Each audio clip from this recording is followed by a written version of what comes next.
Selection में सामग्री महत्वपूर्ण नहीं है, बल्कि सिलेक्शन में ये महत्वपूर्ण है कि आप कंटेंट कैसे पढ़ते हैं, लिमिटेड सामग्री रखें। इसके साथ साथ में एक महत्वपूर्ण बात जो विद्यार्थी अक्सर गलती करते हैं, केवल पढ़ना ही नहीं है, चीजों को मनन करना उनके ऊपर। आप एक पैराग्राफ पढ़ते हैं, एक हेडिंग पूरी की, उसके बाद में आप 5 मिनट सोचिए कि आपने पढ़ा क्या है। एक सिंपल सा उदाहरण देके जैसे समझाता हूं आपको कि आप जैसे इतिहास पढ़ रहे थे, आपने अशोक का दम ये नीति पढ़ी, 40-45 मिनट में आपने वो पूरा पढ़ लिया। बस आप एक प्रैक्टिस करना शुरू कर दो आज से ही, क्योंकि आप इतना आए हैं तो आपकी जीवन शैली में कुछ परिवर्तन होना चाहिए। मैं ऐसा चाहता हूं, नहीं तो मेरा आना और बोलना, आपका टाइम खराब करना बिल्कुल कोई सार्थक नहीं। फिर वो 40-45 मिनट अशोक का दम पढ़ने के बाद में किताब को इस तरह से बंद कर दो पेन रख के, और सोचिए कि आपने 40-45 मिनट क्या पढ़ा है। आप अगर कुछ भी याद नहीं कर पा रहे हैं, इसका मतलब आपने केवल रीडिंग मारी है, स्टडी नहीं करी। ऐसी रीडिंग मारते जाओगे तो सिलेक्शन नहीं होगा। आप दिमाग को सक्रिय रखिए, हर लाइन को पढ़ते वक्त देखिए कि इसमें क्या सवाल बन सकता है, और अगर सवाल क्या बन सकता है इतना एक्टिव रखोगे ना, तब आप वापस जब सोचोगे 40 मिनट बाद, तो आप उसको ब्रीफ कर पाओगे कि हाँ, अशोक के दम में ये बातें थी। तो दिमाग को आप जो लिमिटेड कंटेंट आपके पास है उसको लेके आप अपने मस्तिष्क को बहुत सक्रिय रख के पढ़े, निष्क्रिय ना रखें। निष्क्रिय का मतलब है लाइन टू लाइन पढ़ते जाना।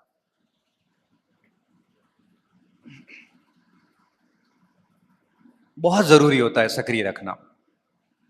और मैं आपको बताना चाहूंगा कि अगर एक स्टूडेंट माइंड को बहुत एक्टिव रख के पढ़ता है तो 40-45 मिनट में वो थक जाएगा। पढ़ते पढ़ते 40-45 मिनट में उसका दिमाग जवाब दे देगा। जैसे जवाब देता है उस समय किताब बंद करो, आराम से टहलने की जगह है तो टहलते टहलते सोचो कि मैंने अभी क्या पढ़ा है। टहलने की जगह नहीं, लाइब्रेरी में बैठे हैं तो आप वहीं पे आंखें बंद करके सोचिए कि मैंने अभी क्या पढ़ा है, और जो जो की पॉइंट्स हैं, मेन शब्द, उनके नीचे अंडरलाइन कर दो ताकि रिवीजन में बाद में आसानी होती है।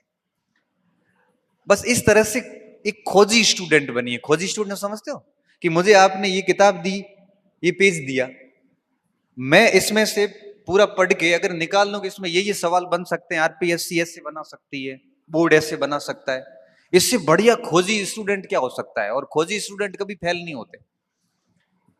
खोजी स्टूडेंट पेपर भी खोज लेते हैं, ये तो प्रश्न है।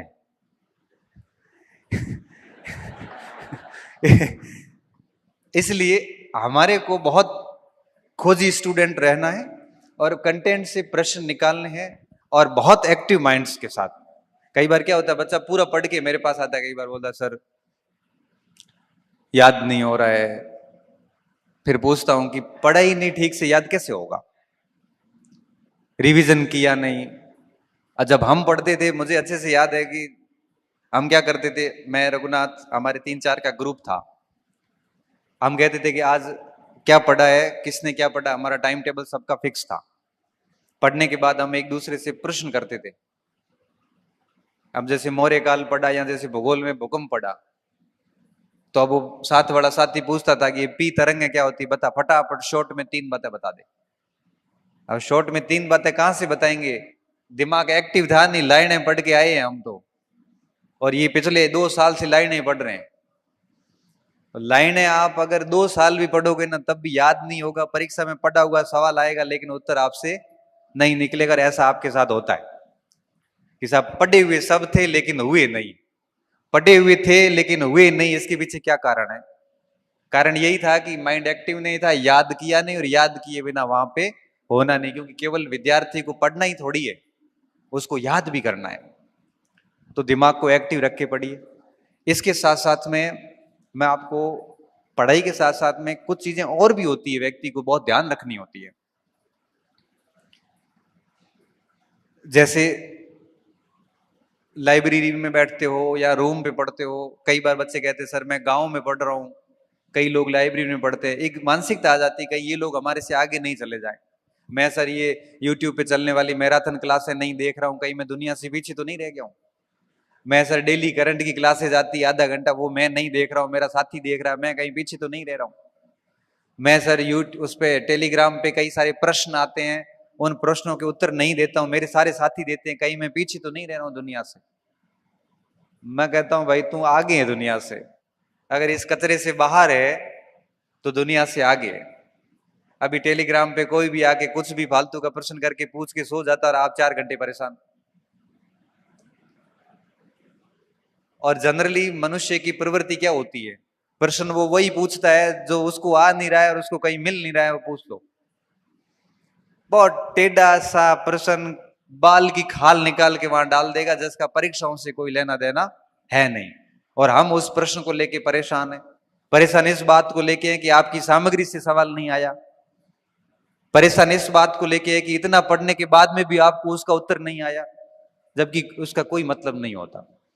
ऐसे चीजों से दूर रहें। यूट्यूब की दुनिया में जितने भी बड़े बड़े मैराथन चलते हैं, डेली करंट की क्लासेस वगैरह, मैं तो क्या इन चीजों के बड़ा खिलाफ हूं।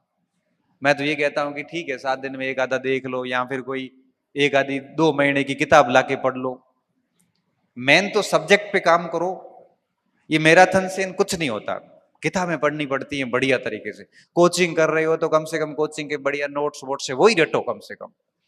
लेकिन इस यूट्यूब की, सोशल मीडिया की जो आभासी दुनिया है, ये आपका सिलेक्शन नहीं करवा सकती। ये मैं आपको लिख के दे सकता हूं। ठीक है, कोई पॉइंट समझ में नहीं आया तो आप उसकी ओर जा सकते हैं। तो इस बात का भी ध्यान रखें। तो मैं क्या बोल रहा हूं, मैं कह रहा हूं कि आपके पास लिमिटेड टाइम, अच्छा ग्रुप अच्छे रखें, अपना सरल जीवन रखें, फालतू समस्याएं नहीं पाड़ें आप, और साथ में लिमिटेड कंटेंट रखें, माइंड को एक्टिव रख के पढ़ें, और साथ में इस बात का ध्यान रखें कि इस आभासी दुनिया से दूर रहें। और मैं तो कई बार भी बोलता हूं, बच्चों को भी कहता हूं कि आपके पास जो मोबाइल है, सुबह पढ़ने बैठते हो, इसको कर दो फ्लाइट मोड पे। फ्लाइट मोड पे करके उल्टा रख के, और 3-4 घंटे आप पढ़ते हो, दबा के पढ़ लो, बढ़िया 4 घंटे पढ़ लिए सक्रिय दिमाग से, 2 घंटे 3 घंटे जितना भी हुआ। उसके बाद वापस एक बार मोबाइल खोल के देख लो, 5-7 मिनट खोल खुला के वापस उसको जब भी पढ़ने बैठते फिर फ्लाइट मोड पे डाल दो। ये जितना फ्लाइट मोड पे रहेगा ना, उतने आपके अंक बढ़ते जाएंगे। ये मेरी बात आप याद रखना। आप इसके फ्लाइट मोड का खूब उपयोग कीजिए, और जिस दिन नौकरी लग गई बढ़िया, उस दिन ये सारे फॉलोवर्स अपने आप बढ़ जाएंगे, पता ही नहीं चलेगा आपको। आप दुनिया से पीछे नहीं रह रहे हैं। कई कई आईएएस ऐसे बनते जिनके पास में फोन ही नहीं है, कोई सोशल मीडिया अकाउंट नहीं है, और जैसे ही बनते हैं लाखों एक साथ जुड़ जाते हैं। आप पीछे नहीं रह रहे हैं। इसलिए आप जितना फ्लाइट मोड का ज्यादा यूज करोगे उतना ही आपको फायदा है। क्योंकि देखो, हम तो बोल के चले जाएंगे, अगर आप इसको जीवन में लागू नहीं करते हैं तो कोई मतलब नहीं है, मतलब कोई मतलब नहीं है। मैंने कहा ना, मैंने शुरुआत में कहा, आप एक बात लागू करके देखिए,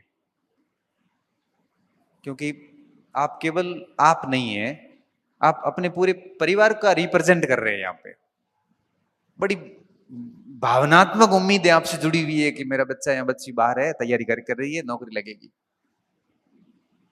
कितनी उम्मीदें पाल रखी है उन लोगों ने, उनको कोई पता नहीं आप किसकी तैयारी कर रहे हो। बहुत भोले लोग हैं गांव के तो। और जब हम उनको मूर्ख बनाने की कोशिश करते हैं, या दिखावों की पढ़ाई करते हैं, ढोंग करते हैं बच्चे, मैंने देखे हैं। 2 घंटे पढ़ते हैं, दुनिया देख रही इसलिए पढ़ते हैं, पढ़ते पढ़ते तिरछा देखता है कि ये मेरे को देख रहा है इसलिए मैं पढ़ रहा हूं। ये कैसी पढ़ाई है? मतलब इन सब की मैं नजरों में बना रहा हूं इसलिए मैं पढ़ रहा हूं, या मेरे जीवन निर्माण के लिए पढ़ूं?